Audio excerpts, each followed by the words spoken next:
By the time we returned to Lhasa, the Potala Palace no longer felt like just a landmark. It had become a presence, something that hovered over the city and quietly defined it. No matter where you were in Lhasa, the Potala was there, rising above the rooftops, anchoring everything around it. Approaching it on foot, the scale becomes difficult to grasp. Photographs never quite capture it. The palace doesn't just sit on a hill, it grows out of it, layer by layer, as if the rock itself had been shaped into architecture.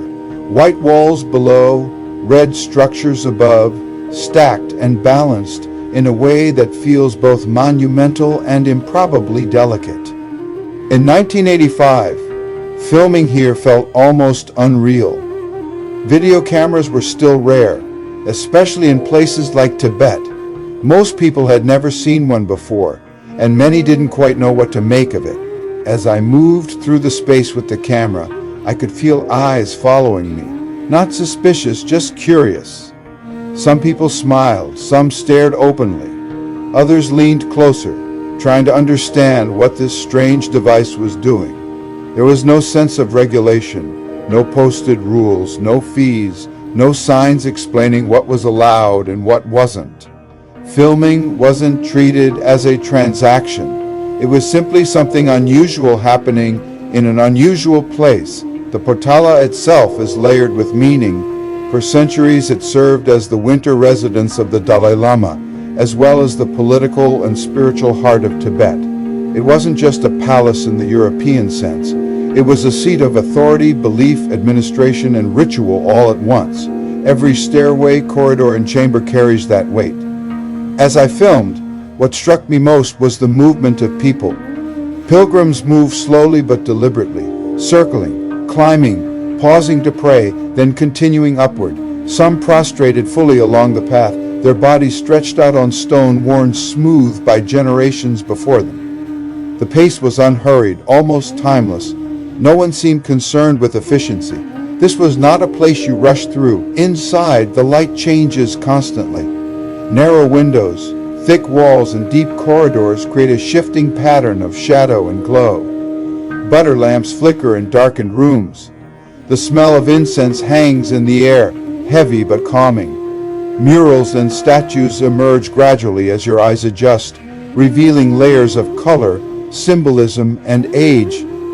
Filming all of this felt less like documenting an object and more like recording an atmosphere.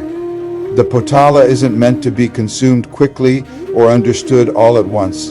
It unfolds slowly, demanding patience and attention. Even with a camera, you're always aware that you're only capturing fragments of something far larger. What made the experience especially striking was how unself-conscious everything felt. People weren't performing for the camera. Monks weren't posing. Pilgrims didn't stop or alter their routines. Life continued exactly as it always had, and the camera was simply another quiet observer. At the time, it never occurred to me that this access was unusual, or that it might one day disappear. More than a decade later, when I returned to Tibet, the contrast was impossible to miss. In one location, I saw a sign posted clearly: filming inside would cost $10,000.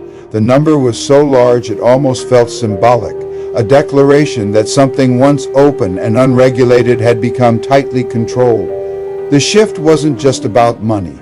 It reflected a deeper change in how places like the Potala were now managed, framed, and presented. What had once been part of daily religious life had become an object of regulation, preservation, and commerce. The camera was no longer a curiosity. It was a commodity. And the more I filmed, the more I realized that the Potala isn't just impressive because it's large.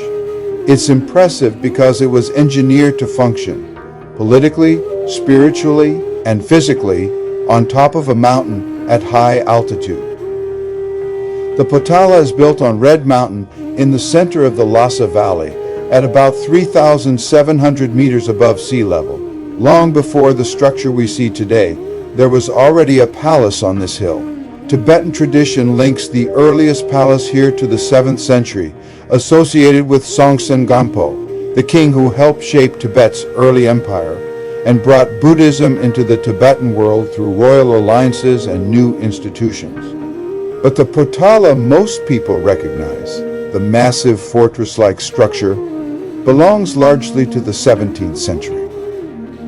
Construction of the modern Potala began under the 5th Dalai Lama, who wanted a seat that could hold both the spiritual and political life of Tibet in one place. The project was enormous. The outer structure rose relatively quickly, but the interiors, chapels, halls, murals, furnishings, and all the intricate religious spaces took decades to complete. What's fascinating is how clearly the building reflects its dual purpose. The White Palace was the practical side, living quarters, administrative rooms, and government functions. Spaces where the daily machinery of leadership and decision-making took place. The Red Palace was the spiritual core, chapels, shrines, assembly halls, and the most sacred spaces connected to Tibetan Buddhist authority. Even the colors communicate this division. White suggests the worldly civic role, red signals the religious heart. From the outside it looks like one unified structure, but inside it's really a carefully layered system, government and devotion occupying the same mountain. And then there's the sheer scale of it. The Potala rises about 13 stories, reaching roughly 115 meters high, and it's said to contain well over 1,000 rooms. But what's more striking than the numbers is the physical feeling. The thick walls, the narrow corridors, the stairways that keep climbing and turning. The way light suddenly disappears and then returns through a single window. The palace was built to endure. The walls are massive, thick enough that you feel the temperature change as you move inside. From certain angles, the walls slope inward, giving the whole structure a sense of stability, like a ship built to survive a long, harsh winter. Inside, the Potala is also an archive of Tibetan religious art. Corridors and chambers are covered with murals, hundreds of them, depicting spiritual lineages, historical scenes, and sacred imagery. It's not decoration in the modern sense, it's a visual teaching system, an entire world of memory and meaning painted into the walls. And the most sacred spaces include the stupas, tombs of past Dalai Lamas placed within the Red Palace. These are not just memorials, they are designed as devotional centers, surrounded by ritual objects, offerings, and the physical density of belief.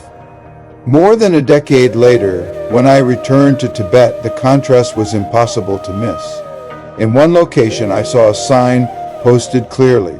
Filming inside would cost $10,000 US.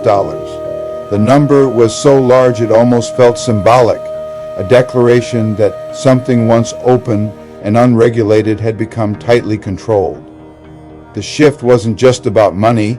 It reflected a deeper change in how places like the Potala were now managed, framed, and presented.